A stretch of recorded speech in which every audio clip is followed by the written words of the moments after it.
Bonsoir à tous, bienvenue si vous nous rejoignez dans cette nouvelle édition. Voici les titres de ce 20h. Le président indien reçu au Bénin, au palais de la Marina, par le président Patrice Talon. Les deux chefs d'État ont eu un tête-à-tête d'une trentaine de minutes. Une ligne de financement de 100 millions de dollars US est annoncée pour financer plusieurs projets. Un an après la mise en route du projet asphaltage dans les villes sélectionnées, comment avancent les travaux et quel est l'avis des populations bénéficiaires sur le projet? Justin Kogué nous en parle.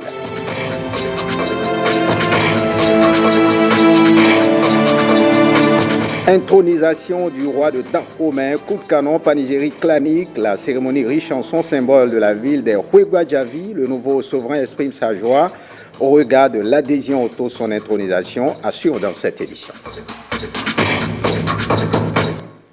On prend la direction de la Marina, arrivée au Bénin pour une visite officielle de 3 jours. Le président indien Ramnath Kovind était ce matin au palais de la Marina. Il a été reçu par le président Patrice Talon.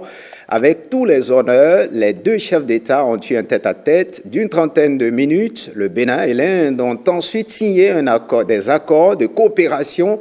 Une déclaration à la presse des deux présidents a sanctionné cette visite du chef de l'État indien au palais de la Marina. Une visite très fructueuse. L'Inde a à la disposition de notre pays une ligne de financement de 100 millions de dollars US pour financer plusieurs projets. Compte rendu. Je veux retenir comme annonce essentielle les éléments de l'accord que nous avons signé par lequel l'Inde apportera au Bénin son expérience, ses compétences en matière de médecine et d'éducation générale. Nous allons pouvoir bénéficier du numérique, de la télémédecine et par ce biais, 1000 médecins et paramédicaux du Bénin vont bénéficier de l'assistance, de la formation, de l'expertise de l'Inde. C'est énorme et je voudrais vous en remercier. Pareil dans le domaine de l'éducation, de manière plus générale, c'est 15 000 personnes qui seront impactées par la télééducation. C'est beaucoup, je voudrais vous remercier également. Vous avez annoncé aujourd'hui que le gouvernement indien mettait à la disposition du Bénin une ligne de financement de 100 millions de dollars. Cela est pour nous fort appréciable. Nous ferons bon usage de cette ligne de financement et je voudrais vous rassurer que le Bénin, depuis quelques années, a entrepris des réformes majeures et à ce titre, la bonne gouvernance caractérise déjà le Bénin depuis ces 3 dernières années. Vous pouvez être rassurés que ces 5 millions de dollars nous serviront utilement dans les moindres détails, jusqu'au dernier centime. Merci pour cette offre et merci également pour la possibilité pour les Béninois désormais d'aller en Inde en prenant leur visa en ligne, donc désormais débarrassés des tracasseries de déplacement à l'ambassade de l'Inde à Abuja. Pour nous, c'est formidable parce que l'Inde est une destination quotidienne pour nos opérateurs économiques. Merci pour cela. Le Bénin est un petit pays sur le plan géographique, à côté du géant indien. Mais c'est un pays de grand cœur, un pays qui a la volonté de se développer très vite, a conclu le président Patrice Talon. Dans son adresse à la presse, le président Ramnath Kovind se dit impressionné par l'émergence de la République du Bénin, qui est un exemple palpable de la démocratie en Afrique de l'Ouest. Il se réjouit que la ligne de financement de 100 millions de dollars américains que le gouvernement indien met à la disposition de notre pays servira, entre autres, à donner de l'eau potable à 1000 villages au Bénin. L'Afrique sera la priorité de la politique étrangère de l'Inde. La deuxième étape de la visite officielle du président indien au Bénin, c'est son discours à l'Assemblée nationale à Porto-Novo. Ramnath Kovind repart de Cotonou ce mardi. Et puis le président indien a eu un tête-à-tête, je vous l'annonçais en titre avec le président Patrice Talon ce matin. À l'issue de cette rencontre, un communiqué conjoint a été lu par le ministre des Affaires étrangères et de la coopération, Aurélien Agbenossi. Écoutons-le. à l'invitation de son Excellence, M. Patrice Talon, Président de la République, chef de l'État, chef du gouvernement, son Excellence, M. Ramnath Kovind, Président de la République de l'Inde, a effectué une visite d'État au Bénin les 28, 29 et 30 juillet 2019 à la tête d'une importante délégation. À son arrivée à l'aéroport international Bernadette Ganti de Cotonou, le président Ramnath Kovind a été accueilli par le ministre des Affaires étrangères de la coopération. Cette visite historique est la toute première en terre béninoise d'un homme d'État indien de ce rang, témoignant ainsi clairement du grand intérêt que l'Inde porte au Bénin. À l'occasion de cette visite, les deux chefs d'État ont eu un tête-à-tête au palais de la Marina, au cours duquel ont été abordées les questions relatives à la coopération bilatérale, au partenariat Inde-Afrique et à la situation dans le monde. Cet entretien s'est déroulé dans une ambiance chaleureuse, a permis aux deux hommes d'État d'exprimer leur satisfaction des excellentes relations d'amitié et de coopération qu'entretiennent le Bénin et l'Inde et de marquer leur volonté commune de les consolider davantage. Ils ont convenu de poursuivre leurs efforts pour élargir leur panier d'exportation et soutenir les investissements mutuels. Les deux chefs d'État ont exprimé leur satisfaction sur la coopération dans le domaine de l'aide au développement entre les deux pays. Le président Kovind a annoncé l'ouverture d'une ligne de crédit de 100 millions de dollars américains au profit du Bénin pour ses projets prioritaires nationaux. Reconnaissant l'importance d'investir dans le renforcement des capacités des ressources humaines, le président Kovind a annoncé des formations en langue anglaise pour les cadres de l'administration béninoise. Les deux chefs d'État se sont également penchés sur la possibilité de renforcer la formation en matière de défense, notamment dans les domaines de la lutte contre le terrorisme et la piraterie maritime. Les chefs d'État ont reconnu que les échanges entre l'Inde et le Bénin depuis des décennies constituent un pilier de consolidation des liens entre les deux peuples. À cet égard, le président Kovind a annoncé l'inclusion du Bénin dans le système de visa électronique de l'Inde afin que les ressortissants béninois puissent accomplir en ligne les formalités de visa d'affaires, touristiques et d'autres types de visas.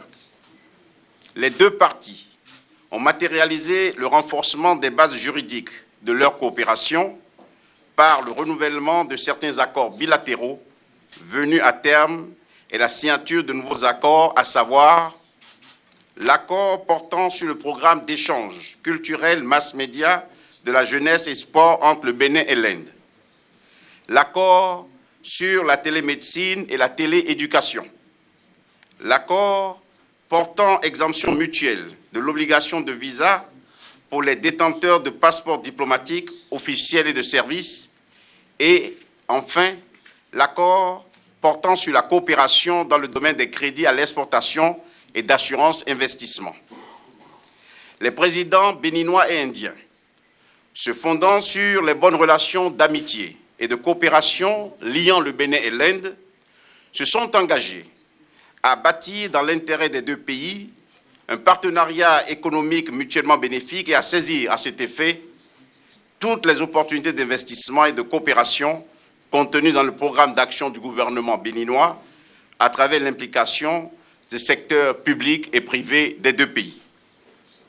Outre la formation des ressources humaines, qui est l'un des axes de coopération ciblés par les deux parties, le développement des échanges commerciaux, du secteur de l'énergie renouvelable, de la santé, des échanges culturels et des technologies de l'information et de la communication sera privilégié. Les deux hommes d'État ont également convenu que la deuxième session de la commission mixte Inde-Bénin au niveau ministériel se tiendra à New Delhi à une date à fixer d'accord parti. Les deux chefs d'État ont également abordé les questions de politique internationale, notamment le terrorisme international et autres conflits armés, qui ne sont pas de nature à favoriser la paix et la stabilité dans le monde. Ils se sont engagés à se soutenir mutuellement sur des questions d'intérêt commun au niveau des instances internationales. Au cours de son séjour, le président de la République de l'Inde a prévu de se rendre à l'Assemblée nationale où il aura des échanges avec le président du Parlement béninois portant sur la nécessité d'établir une coopération institutionnelle entre les parlements béninois et indiens. Le président Kovind prononcera également un discours devant les députés béninois. La visite d'État du président de l'Inde s'achèvera par sa rencontre avec la communauté indienne présente au Bénin. Le président Kovind a adressé une invitation au président Patrice Talon à se rendre en visite d'État en Inde. Le chef de l'État béninois a accepté avec plaisir cette invitation dont la date sera convenue par voie diplomatique. On prend la direction du Septentrion à présent pour parler de cet anniversaire. La salle des fêtes de la mairie de Parakou a servi de cadre ce dimanche pour les manifestations officielles de la célébration du premier anniversaire du parti Mouel Bénin, placé sous le signe de la remobilisation de la troupe. Les membres de ce mouvement politique sont plus que jamais engagés autour de leur vision commune, l'émancipation de Bénin. Le reportage de Alexis Assoba et Dor Castito.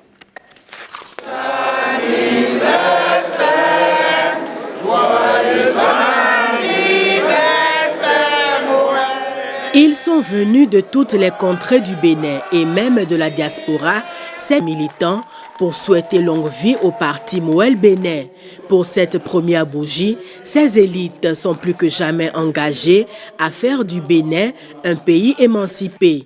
Avec Mouel, nous avons appris qu'il faut faire la politique pour servir et non être servi.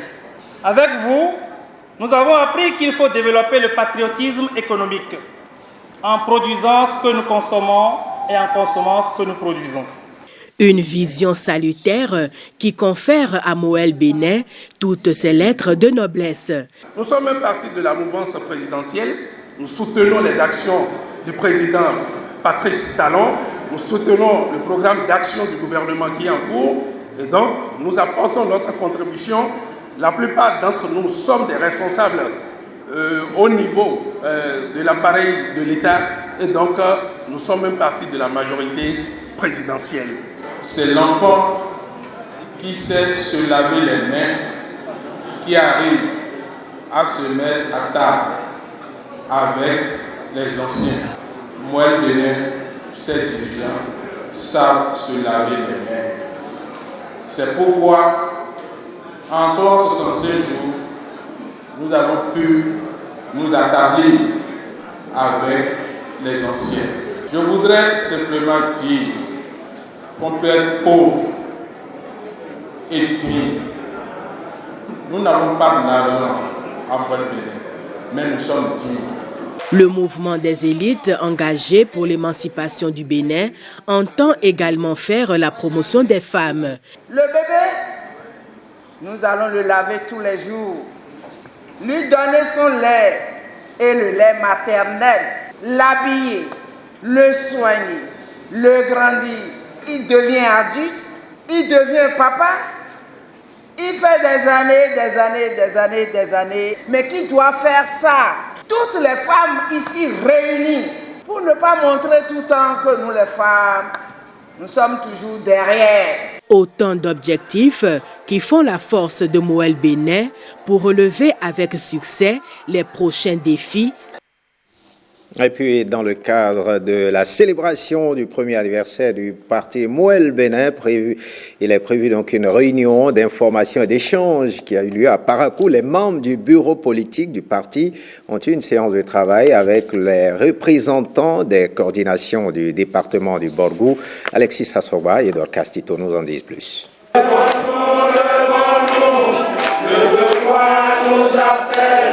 24 heures avant la célébration du premier anniversaire du parti Moël Bénin, les représentants des 11 coordinations du mouvement dans le département du Borgou s'imprègnent de la vision et des objectifs du parti. Notre parti a décidé de faire un travail d'actualisation de ces coordinations, de vérifier ceux qui sont encore là, de remembrer ces coordinations, d'accueillir les nouvelles adhésions, et Dieu sait qu'il y en a beaucoup, de faire en sorte que d'autres arrivent aussi.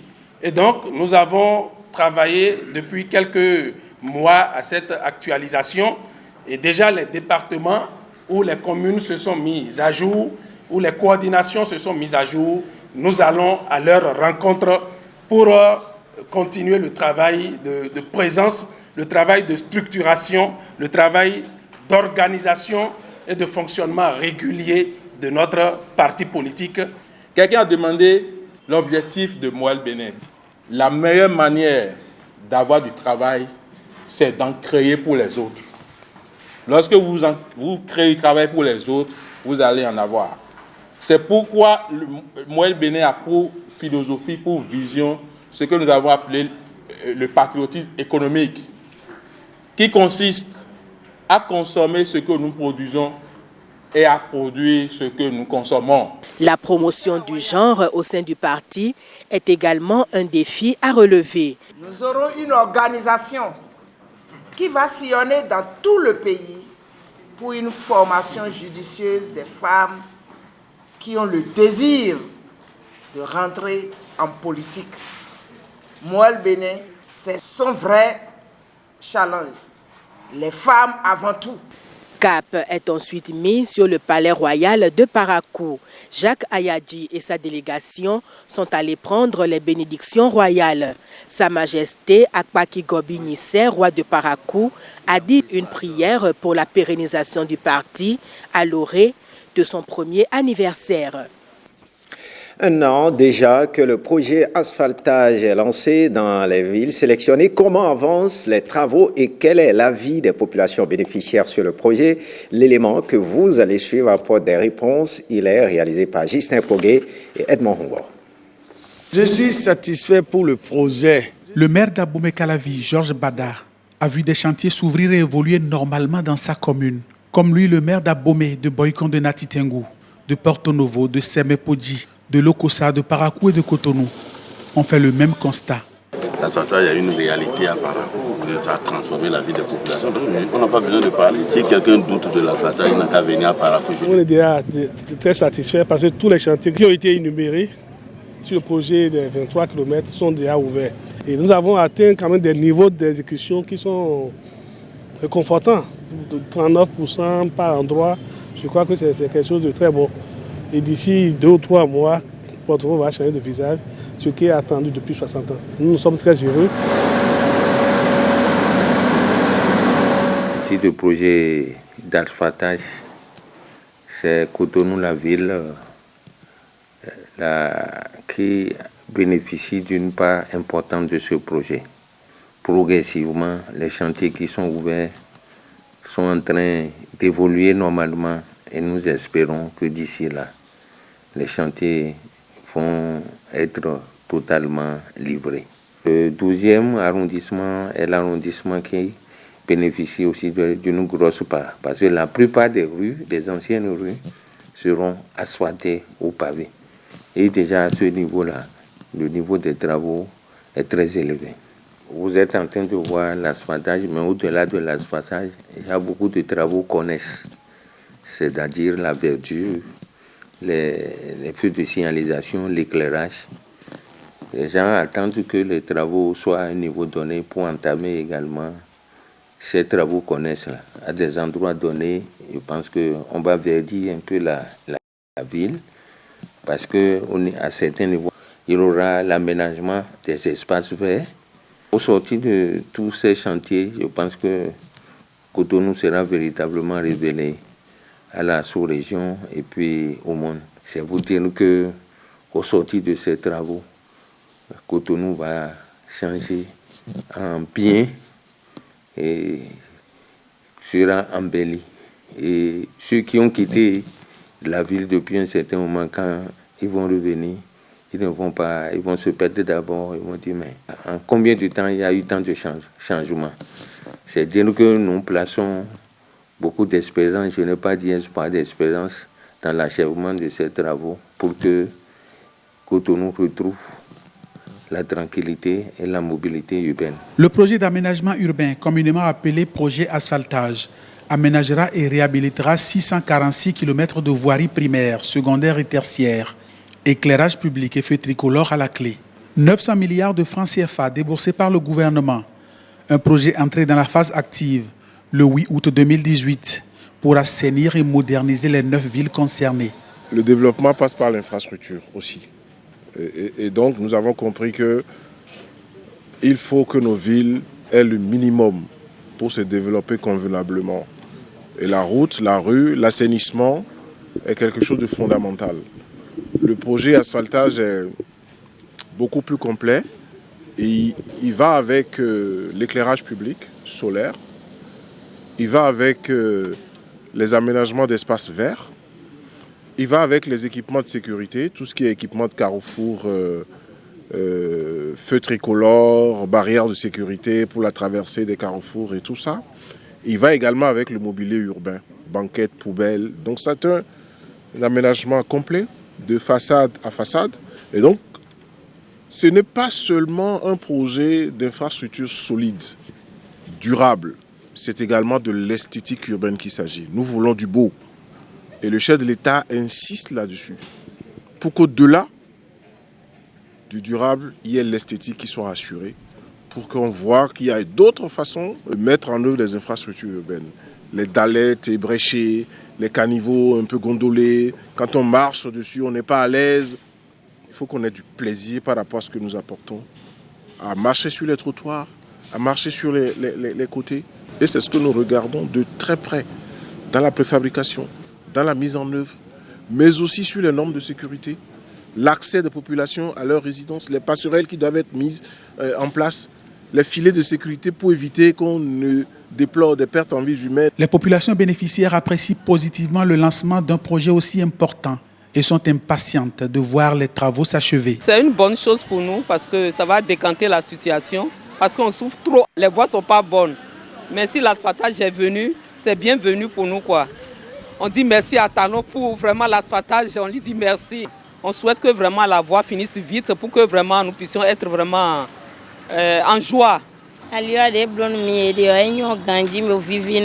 construction de la route est bonne et nous réjouit. Maintenant, nous savons qu'il y a un chef de l'État qui est venu et qui s'occupe de nos routes. C'est très bon. Pour la route, on est content parce que quand ils ont commencé à Porto Novo, on ne savait pas que Ruinvier serait prise en compte en notre temps. Quand il pleut, la circulation est presque impossible ici parce que les routes sont très dégradées. Maintenant qu'ils ont commencé, c'est très bien. Si peut finir, ce serait très bien aussi.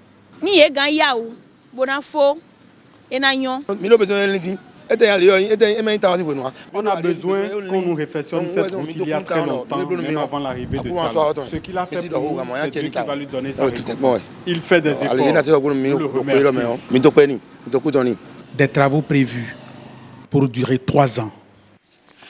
Autre actualité ce soir, le WAP en anglais et Système d'échange d'énergie électrique ouest-africain en français a tenu sa 42e réunion. Cette rencontre a eu lieu au siège de l'organisation à Cotonou. Au cœur des échanges, plusieurs sujets qui régulent le fonctionnement du WAP. Le détail avec Blaise Adanko. Face à face et autour d'une même table, les représentants des États membres du WAP entendaient Système d'échange d'énergie électrique ouest-africain. À cette 42e réunion, l'état des lieux financiers de l'organisation est fait par l'organe exécutif, le secrétariat général. Il est de notre devoir en tant que secrétariat général de pouvoir rendre compte de la gestion des moyens qui sont mis à notre disposition pour la faire fonctionner. Donc cette réunion avait principalement pour but de faire ce compte-rendu-là et également de donner l'auditeur, l'avis de l'auditeur sur la gestion de ces fonds, lequel l'avis a été clairement exprimé. En tant que membre, nous avons aujourd'hui adopté les états financiers WAP et donc c'est très satisfaisant. Le secrétariat général a reçu les félicitations des membres du conseil exécutif pour la bonne gestion des ressources qui ont été effectives. En matière d'énergie, les choses ont changé au Bénin depuis l'avènement du président Patrice Talon au pouvoir en avril 2016. Beaucoup d'efforts sont faits dans le secteur. Des efforts exposés à cette rencontre. Nous avons profité de l'occasion pour informer tous les directeurs généraux de sociétés d'électricité et les autres membres du WAP que le Bénin a signé des accords, le premier étant celui qui concerne la mise en place d'une unité flottante de regazéification qui est un projet Gas to Power. C'est exceptionnel dans la sous-région et donc désormais nous disposons de l'intrant primaire pour pouvoir développer et mettre en ligne les infrastructures de production d'électricité. Il y a également les travaux sur la centrale de Maria-Gleta qui s'achèvent et pour lesquels la marche probatoire va démarrer. D'autres sujets ont également fait objet de débat à cette réunion.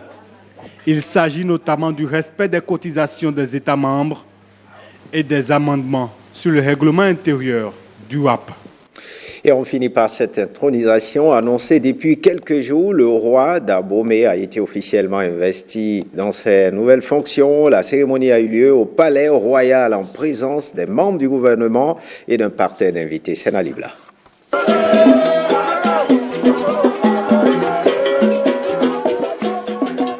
Ce samedi matin à Abomey, au rythme des chants, des danses et des louanges, un cortège de chefs de collectivité, de prêtres vaudous avec à leur tête le nouveau roi d'Abomey, Dada Kefa Sagbadou Glele, porté en hamac.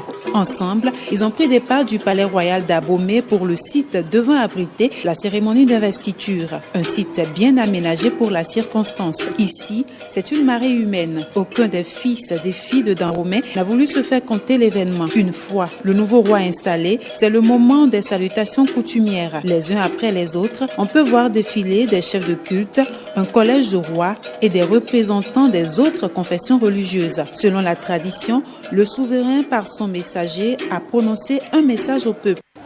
Ago! Akosu Wegbaja! Edo! Le Ewa Dogbe! O Sisi Djekha Viemiton! O Toga! Patrice Talon Nouemi! Bo Dogbe nou ministre Tole Bi!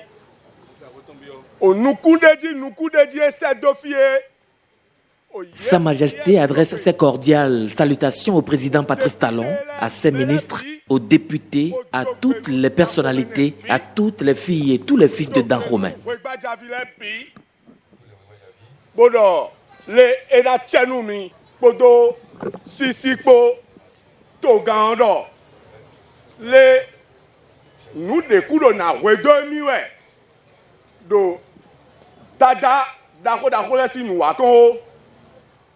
Il vous remercie infiniment.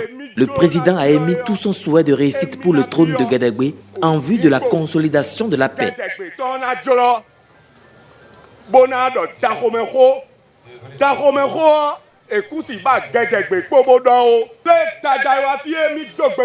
Il a promis rallumer la flamme vivifiante de toutes nos valeurs culturelles. Que Dada Wegbaja vous bénisse.